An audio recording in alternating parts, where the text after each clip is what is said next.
ردوا عليا الحشرات المنبتة في الإذاعات وفي التلفزيونات والتي تغتر بالنفوذ الذي يعطى لها. كاين النفوذ الأول ديال الله سابق على كل شيء، وهذا الوقت غيدوز والشعب ديالنا غيحتقركم وغيلعنكم. يا عملاء إسرائيل في بلدنا سيلعنكم وسيشتمكم. عقلوا على هذا الكلام وقولوا للعائلات ديالكم يعقلوا عليها. النهار اللي تموتوا شكون اللي غيمشي معكم في الجنائز ديالكم؟ كنقولها لكم من دابا.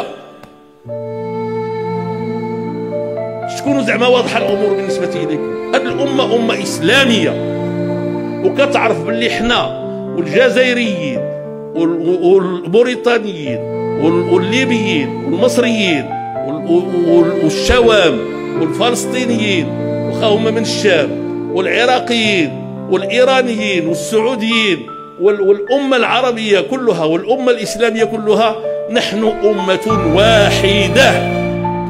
أتردوا على كلام القرآن الكريم. واش غادي تمشيو وتخليو الأمة ديالكم الصقوعة البلادة الأغبياء الويل الظلم غتخليو الأمة ديالكم وغتمشيو لمن قال الله فيهم لتجدن أشد الناس عداوة للذين آمنوا اليهود والذين أشركوا. واش بغيتو تغيروا القرآن؟ غيروه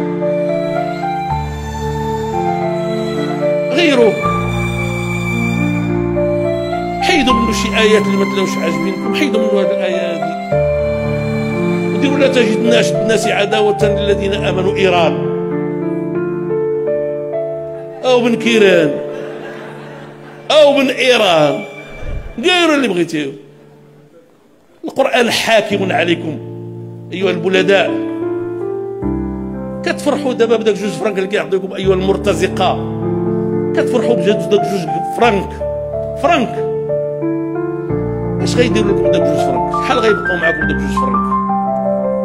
غتديو معكم عند الله.